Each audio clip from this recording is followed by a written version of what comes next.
start this webinar. There's still quite a few people that are joining, so we'll just get going while they're all coming in. So thank you very much for attending. Hopefully everyone can hear me okay.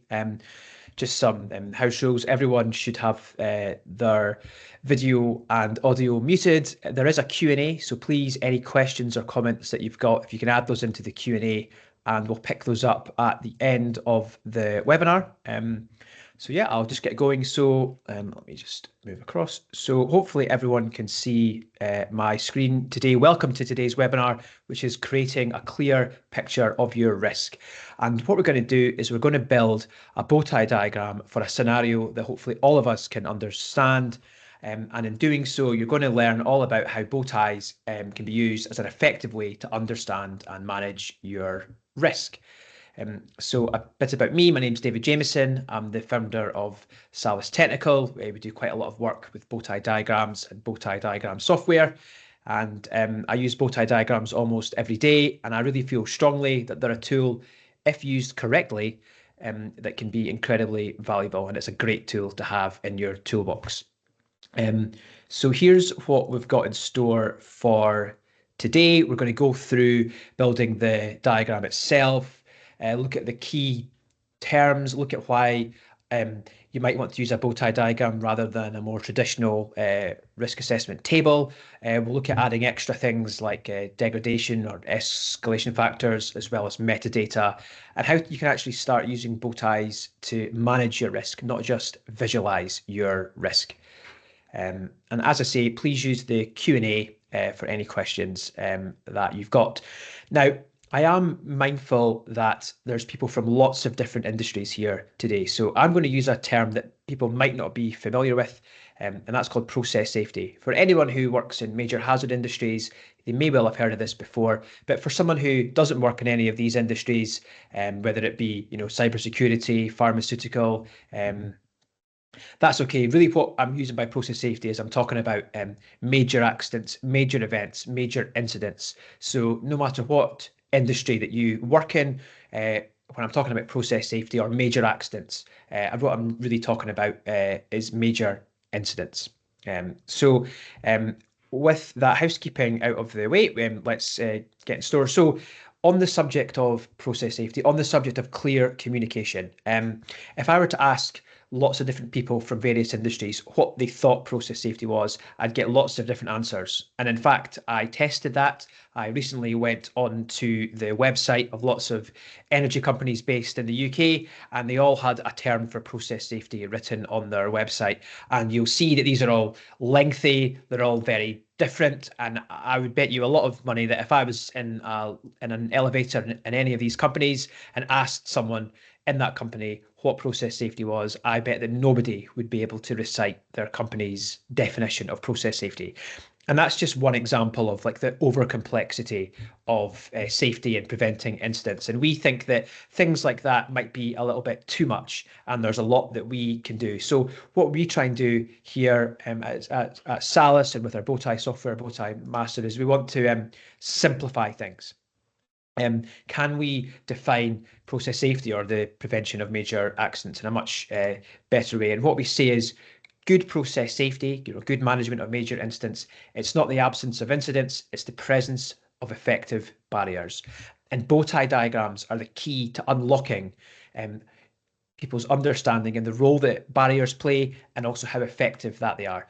So just because you haven't seen a major accident, a major incident, or a big emergency for a long time, albeit that's a good thing, and cause for celebration, you should always remain vigilant that these things can happen. And the only way that you can protect yourself against these things is to have effective barriers. So what do we mean by effective barriers? So again, here's an energy industry example, but this could be from any industry, and this is a big event shown as a Swiss cheese model, and the slices of cheese, they represent barriers that we have in place, and anyone who's had a slice of Swiss cheese before will know that there's big holes in the slices, and what those holes represent is they represent weaknesses in barriers. And barriers might be different categories. It could be plants. That's the that's the equipment that we use. It could be process. Like the procedures that we follow, or the actions of people. So barrier can be plant, process, or people. And if the holes in the cheese line up, then that means that each failure mechanism of each barrier is lined up. And unfortunately, we see that many safety incidents that have occurred over the years all share one thing in common, and that's that it didn't just take one barrier to fail, it took multiple barriers to fail. And quite often, those barriers were already in a degraded state, but people just didn't realize it because they weren't monitoring their barriers. They weren't demonstrating to themselves that their barriers were effective. And as you can see here, we're starting to maybe move towards what a bow tie diagram looks like. On the left, we've got preventative barriers, and on the right, we've got mitigative barriers. And I'll explain a lot more about that over the next few slides. So you may have seen on the posters for this webinar and from some of the slides that there was a picture of a dinosaur, and you might be wondering what do dinosaurs have to do with bow tie diagrams. So what we're going to do for this webinar is we're all going to work as safety professionals. This is an apologies for anyone on a small screen who might not be able to see this, but this is a new visitor attraction open that's called Dinosaur Park, and obviously for copyright purposes, this has not been inspired in any way by the Jurassic Park books or movies. So at Dinosaur Park, there's a brand new attraction. It's the T-Rex, and that's been open for a few weeks now, and it's hugely popular amongst almost all of the visitors. So park management have asked us to provide them with a risk assessment. And if we were doing this face to face, I might ask some of you to point out some hazards and some barriers, but given that we're over Teams, I'll just go ahead and do that. So you'll see here we've got the T-Rex in a cage, we've got a perimeter wall, we've got a big park entrance gate, we've got a command center watching over the park. You might not be able to see because of the screen quality, but there's lots of manuals, training records, and insurance documents in the bottom right. And this park is packed full of visitors, and you'll see in the upper left we've got an emergency response team, and there's lots of emergency exits, and there's a few suspicious characters lurking outside. So let's jump into the risk assessment. Well, obviously we would look for the hazard, and you'd see here, well, obviously there's a T-Rex there, and there might be a bad event caused by the T-Rex escaping from the cage, and that could result in the injury or death of visitors to the park, or indeed to the park staff. We wouldn't want that to happen, and albeit a lesser consequence, that could also damage the reputation of the park. But there's loads of barriers in place here. We've got we've got a pretty strong looking cage. We've got a procedure on how to lock the cage. There's a strong cage door going on here. We've got, as well as those procedures, we've got competent and well-trained park rangers that are there. We have, I think the next one, we've got a giant lock on the cage as well. So there's lots of things in place to keep that T-Rex in the cage. But if it does get out, there's a giant park alarm that can be raised. We've got emergency exits. We've got that emergency response team ready to go. And I mentioned earlier for some of the lesser consequences, because it's not just the top consequences that we want to focus on. Let's focus on everything. We've got a park media representative, that can help manage the message there. And you might not be able to read the book, but there's also, the park does carry insurance. So I'm sure lots of us have been involved in various risk assessments of some sort, but these are the types of hazards and barriers that we're looking for. And usually we end up with something that looks a little bit like this. And this is what I would say a typical tabular risk assessment looks like. For the hazard, we've clearly got the causes and consequences. I've actually split this out to preventative and mitigative barriers, but to be honest, quite often risk assessments don't even do that. And what we see is a long list of barriers, a long list of safeguards. And quite often in risk assessments, we see that long list and we think, oh, well, that's a lot of things that we're doing to prevent this from happening or to mitigate the consequences. Let's move on to the next hazard. But for me, sometimes when you display a risk assessment like this, it can give you a false sense of security that you're doing enough. And as I said earlier, major accidents are usually the result of multiple barrier failures, and this can be very difficult to visualize in tabular form. And this, for me, is the first place where Bowtie diagrams come in, and they're used to provide a clear graphical output of a risk assessment, and that risk assessment can be understood by people at every level in an organisation. And it allows us to focus less so on the hazards and consequences and more so on the barriers. And remember that I said that process safety is about the presence of effective barriers. So focusing on barriers is a huge step. So let's repeat what we just did, but let's do it by building a bow tie. So if we jump back over to Dinosaur Park, let's start introducing some of the key terms that make up our bow tie diagram before we visualize it all on the screen. So the first one is the hazard. So a hazard is anything, and that could be an activity, an operation, or materials that's got the potential to cause harm. And when we describe hazards in a bow tie, it's really important to give sufficient context. You should describe the hazard in its controlled state, the situation that it's in, and the size of the hazard. So you'll see here I've put on the screen that our hazard is an angry T-Rex locked in a cage. And describing it in that way gives us enough information to assess the risk. If you put dinosaur, animal, or even just T-Rex, that may be understood by some, but that's quite generic. It doesn't tell us what the hazard's doing. The next key piece is the top event, and that's right at the knot of the bow tie. And that's the point at which control of your hazard is lost. And that's where nothing bad's happened yet, but the hazard now has realized its potential to cause harm. We're no longer in control. And again, the top event should be described so it's clear how control's been lost. So here I've put as the top event, the T-Rex has escaped from the cage. And this little bit here, this slide here, is one of the most crucial points in the exercise of building a bow tie diagram to get right. The top event shouldn't be a consequence, but it likely shouldn't be so narrow that there's only one consequence, and also that a top event that's got dozens and dozens of consequences might be too broad. And that's to say, it is possible for a hazard to have multiple top events. So if you are building bow ties, if you are doing bow tie workshops, don't be afraid to come back to this point and say, have we actually got our hazard and top event right? That's a very common occurrence when you're building bow ties. But should our angry T-Rex escape from the cage, what are the consequences going to be? Well, there's obviously quite a few things that could happen here. So what is a consequence? Well, it's the harm, it's the damage that could result from the top event. And it's common, as I say, for a top event to have quite a few consequences. Usually we only focus on the major consequences, but you might select lesser consequences as we've done here. And exactly like the hazard, and exactly like the top event, it's really important to provide context. If you just say injury, damage, leak, fire, that doesn't really tell us enough about what's happened. And the converse is true. You can be too specific and you can actually end up splitting the same consequence out into two. So in this example here, it might not matter if you're stepped on or eaten by a T-Rex. It's ultimately the same outcome. And one bit of advice I would give is if you're unsure whether to split a consequence out or not, I say split it out.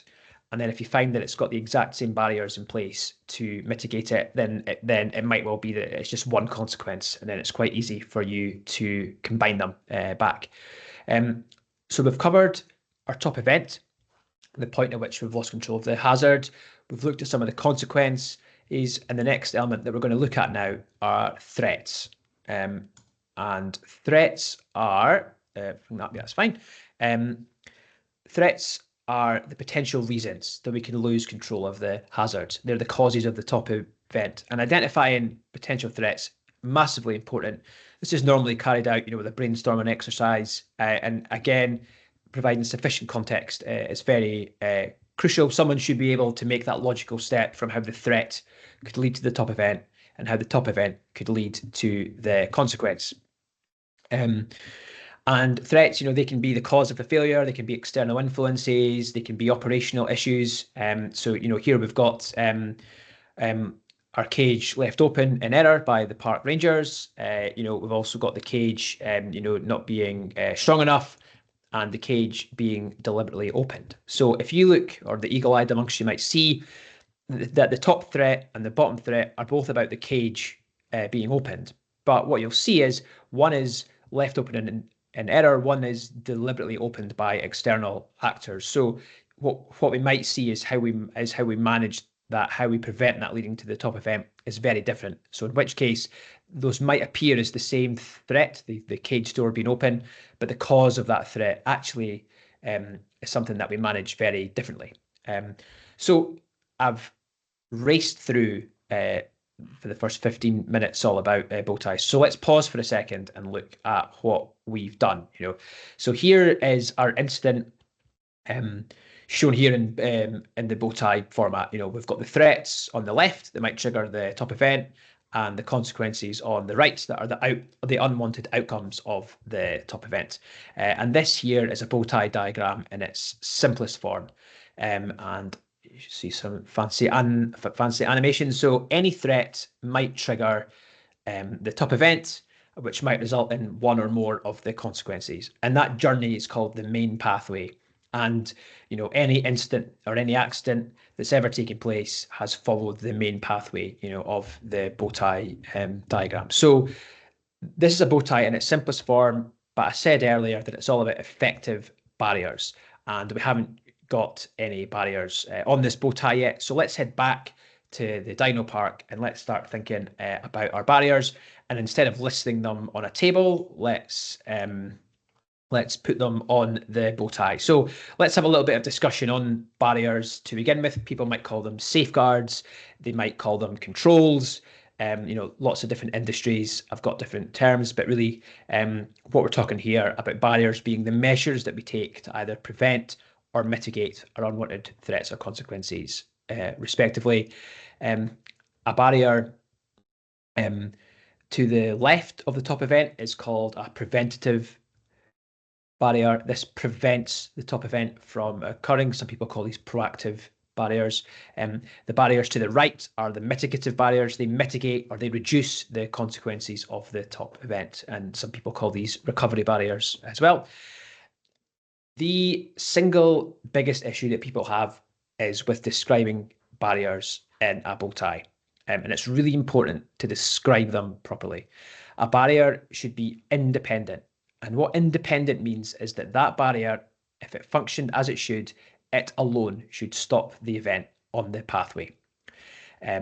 Quite often what we see is the same barrier or different elements of the same barrier being put on a Bowtie. So this actually goes back to what I said about the table. It's giving you a false sense of security that you've actually got more in place than you do. A barrier, and a good test for have we described this barrier properly, is that the barrier should be effective, it should be independent, and it should be auditable. What that means is you should be able to measure how well that barrier functions, whether it be people, plant, or process. If you can't do that, you might well have not described that barrier properly. And barriers can be of many different types. They can be, like passive, like a wall or a bund. They can be active, like a detector or an alarm. They could be hardware, they could be software, they could be the actions taken by people. It might involve the use of a procedure. And it's really common, that for different companies and industries to use their own terminology. So I would recommend that anyone, spent the time to find out if their industry or their organization had their own terminology here. So let's look at some common mishaps. So one would be, to assume that a procedure is a barrier. A procedure is a piece of paper, and yes, it's got to be up to date and in use, but ultimately it's a piece of paper. It only meets the definition of a barrier, and that definition being effective, independent, and auditable if it's in the hands of a trained and competent person. So the barrier, is an approved, a dedicated procedure being followed by a trained and competent person. Now, an active barrier, a barrier that does something, that should be able to detect that it needs to act, decide whether it needs to act, and then act. So, for example, a sprinkler system. People might say, "Oh, well, that's a barrier," but the actual sprinklers itself isn't a barrier. That requires, say, a smoke detector to pick up smoke, a computer system to activate the sprinklers, and then the sprinklers themselves. So that all together is one barrier. That system is one barrier. If the detectors fail, if the computer software fails, then the sprinklers wouldn't be activated. So really important takeaway from this slide is that we describe our barriers properly. So let's put what we've just talked about onto the bow tie.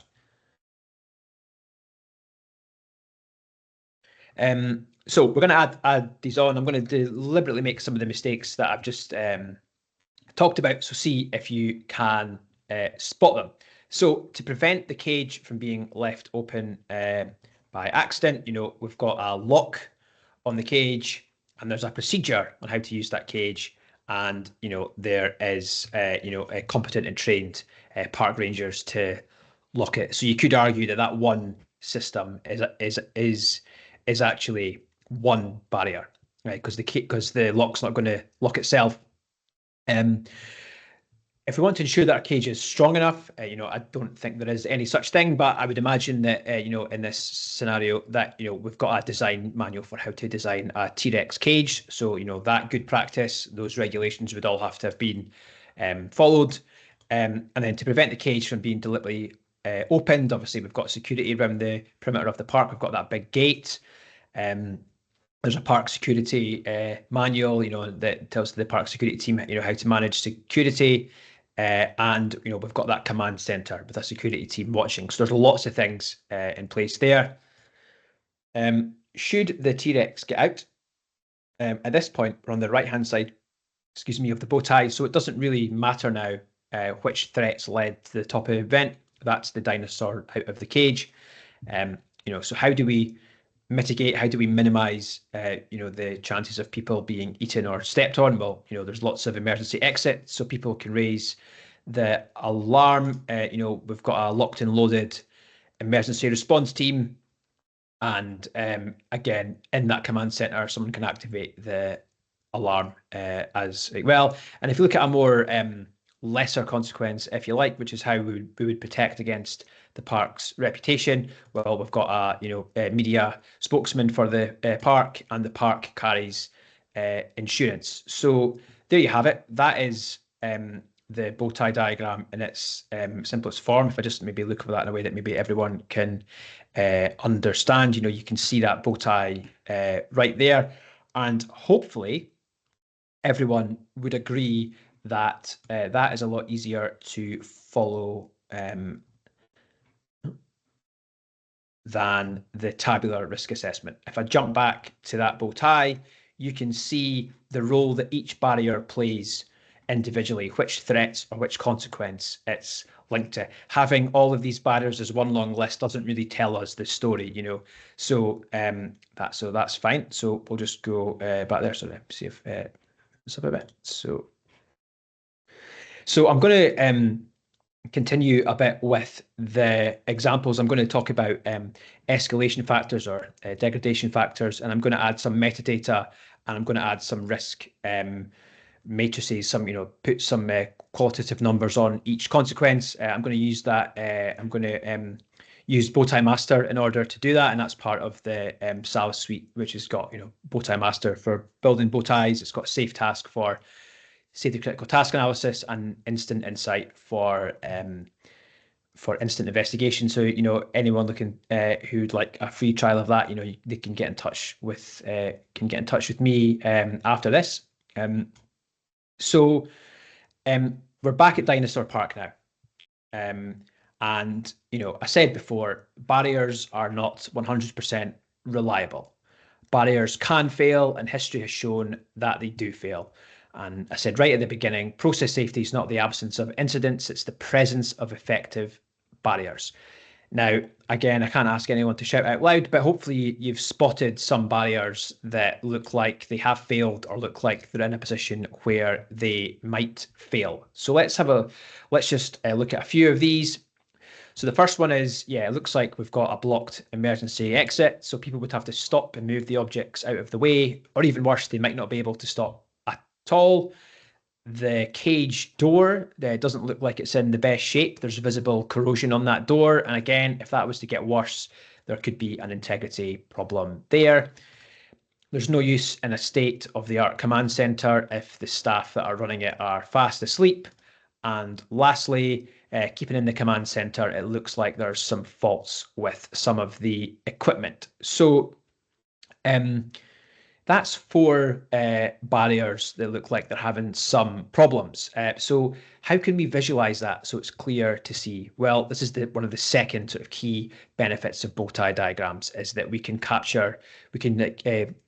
Bowtie diagrams, to capture the condition and see all the things that can reduce the effectiveness of barriers. These are called degradation factors, or escalation factors by some people. So I'm just going to do this in Bowtie Master. Let's take look at this. So let's look at the emergency exits, for example. So if I just move that across here. So let's add a degradation factor. So emergency exits. So we know that if the emergency exit, so I'll just type this in, emergency exits blocked. So that tells us there, so blocked emergency exits on their own, they cannot cause an incident, they cannot cause the T-Rex to escape from the cage, but the blocked emergency exit could lead to the emergency exit barrier being not as effective as it could. So look at a degradation factor as a mini threat, basically, that could cause a barrier to fail.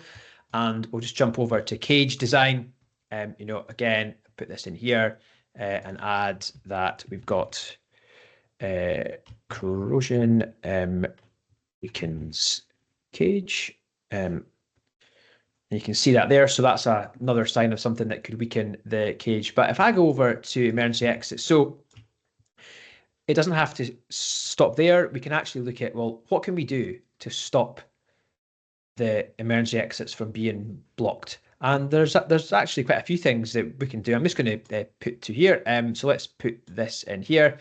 And we've got these things called controls, and these are things that stop this escalation factor from weakening this barrier. So for example, we can have house rules that are enforced to all park staff about don't put things next to emergency exits, and people don't always follow rules. So we could have another one where there are hourly inspections of all emergency exits.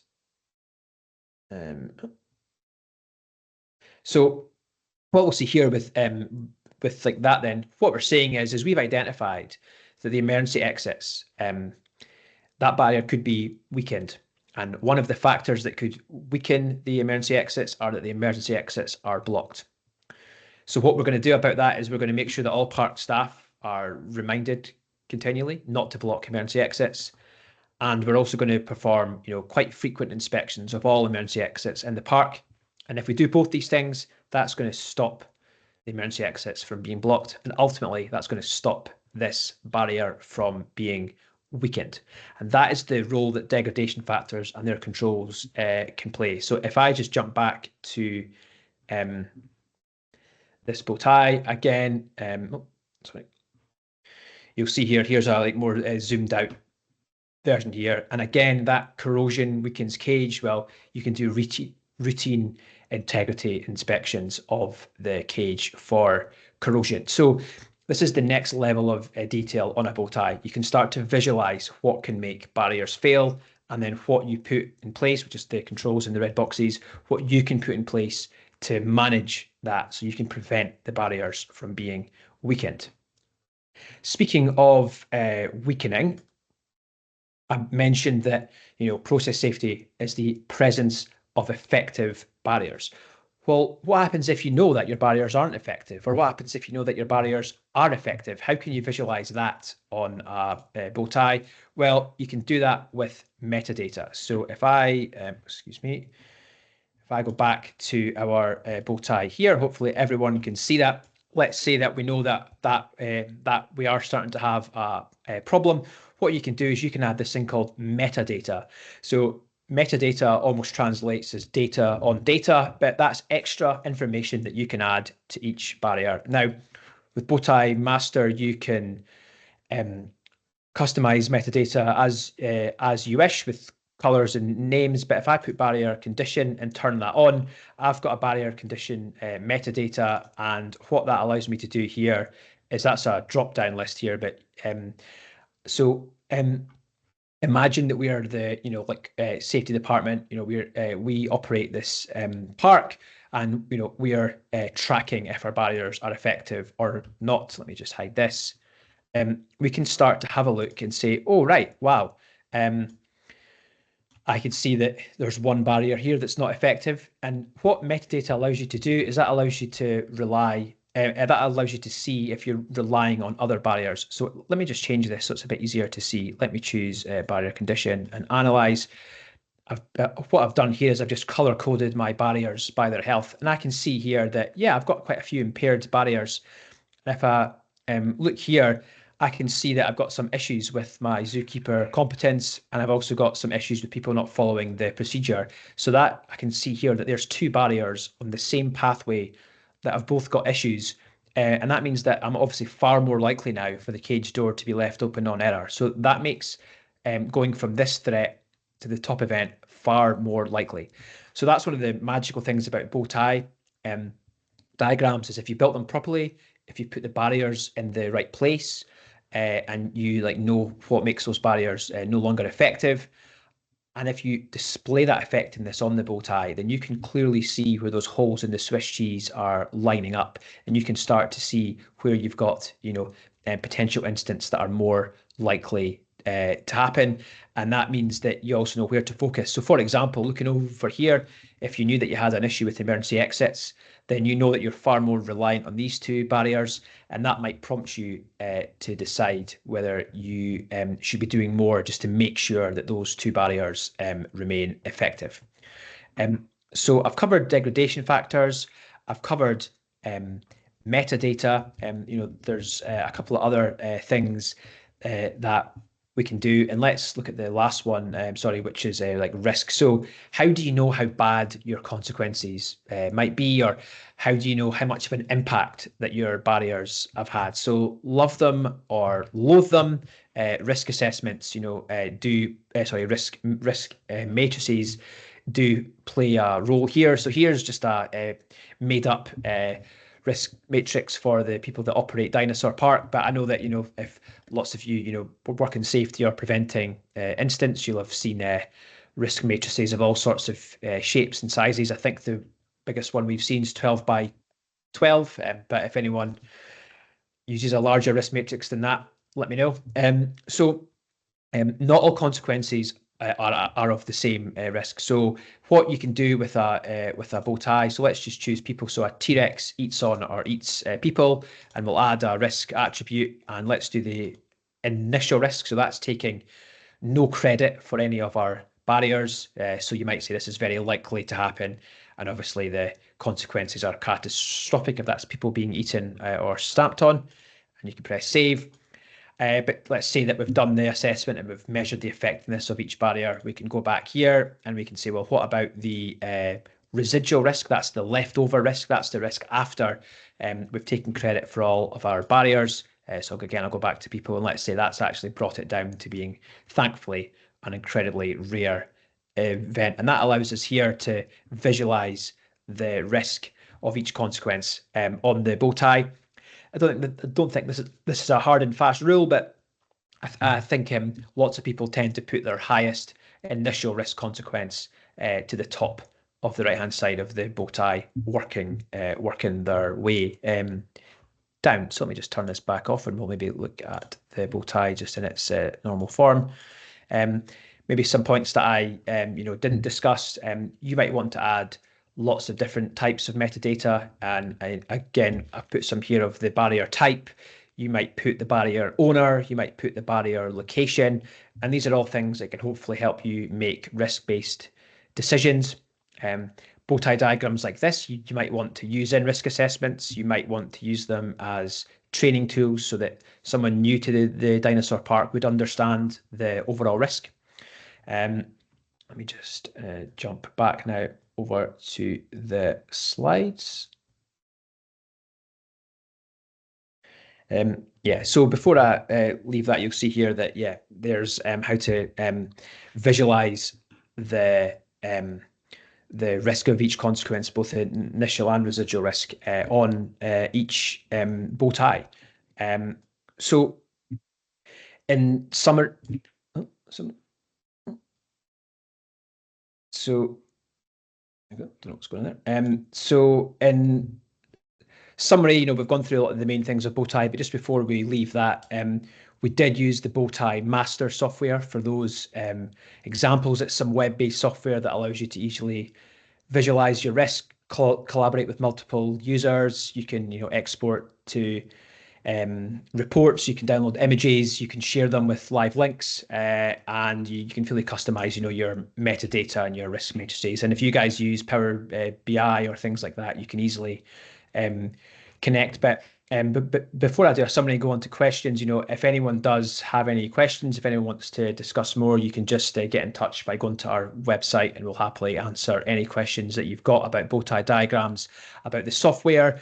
We've got lots of videos on our YouTube channel that are obviously completely free. We've got lots of resources and help guides on our website, bowtiemaster.com. So there's a massive library of helpful resources for Bowtie diagrams there. And just as a reminder, process safety, it's not the absence of incidents, it's the presence of effective barriers.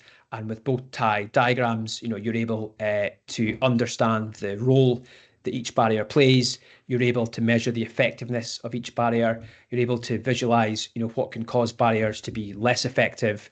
And finally, you're able to start managing your risk by using, advanced functionality like risk matrices. So thank you very much.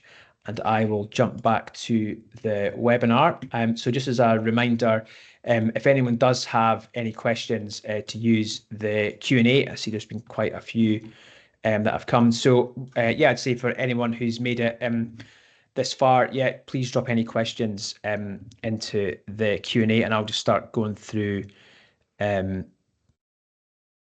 fine. So yeah, so I've had first question in of, can you help rewrite redefined planned maintenance as a better worded barrier? And yeah, that's a really good one. You kind of see these like overall things like audit, assurance, maintenance written as just like one word, and that doesn't really sort of tell you everything about like what that barrier is doing. So depending on the threat or consequence that's aside, you might want to write, like, how frequent is that maintenance planned on that system? Who is it that's doing that maintenance? How's success of that maintenance measured? And for escalation factors as well, sometimes maintenance doesn't get done on time. Sometimes it has to be deferred. Sometimes it might not be able to be completed. So again, the escalation factors might look at all the reasons why you might not successfully complete the maintenance as planned, and then how you're going to, assure yourselves that you are doing that maintenance. So the easiest way is to make sure that the threat or the consequence, and obviously the top event that's part of, if they're clearly described so that it's logical how you go from threat to top event to consequence, then it should become a lot more obvious, a lot more easy for you to then start to describe barriers in a way that it's clear. So yeah, just to recap, what is it that's being maintained? How is it being maintained? And who is it that's maintaining it? That's often a good one. You can obviously link to processes and procedures. You can write those numbers down, and then I'm sure lots of other software do this as well. But in Bowtie Master, you can link to, those actual procedures or to the results of maintenance too. So hopefully that helps.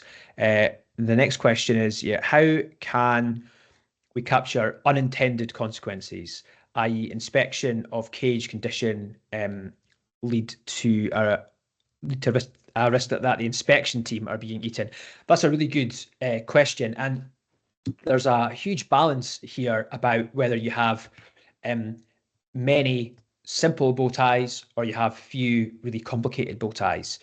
what you might decide is that you have a separate bow tie diagram that purely focuses on the task of completing the inspection. So whereas this bow tie was for the overall like day-to-day operation of Dinosaur Park, it didn't capture any specific operations that are done. Now you might add a threat that talks about people being near cage when they're performing an inspection, but equally you might decide that that's got very different barriers on the right hand side. So I'd say as a good rule of thumb is if a special operation that you're doing actually has a different left-hand side and right-hand side of the bow tie, that's probably a good sign that you need to be having a specific bow tie just for that operation. And then you could have a workshop where you had the people that were involved, and then you looked at the controls that were in place for that specific operation.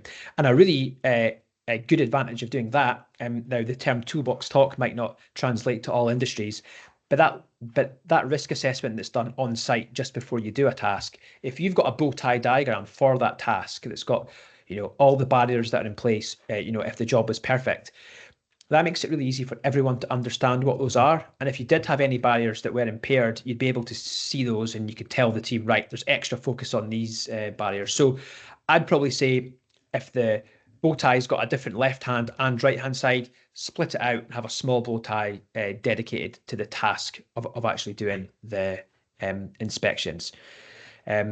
So I've got another question. What opinion do the UK's HSE have on bow tie diagrams? For example, do they accept a bow tie as part of a COMA report?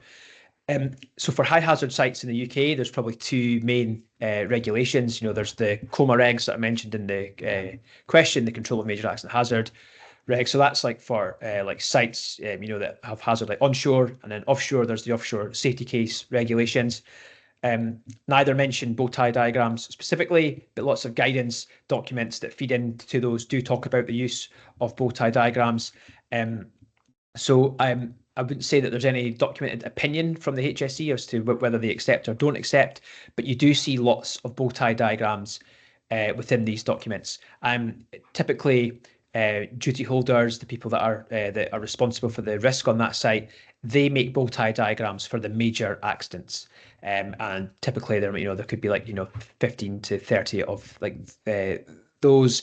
An advantage of that is that for every major accident, you've got one diagram, one bow tie diagram that allows you to easily allows anyone to easily visualize the risk.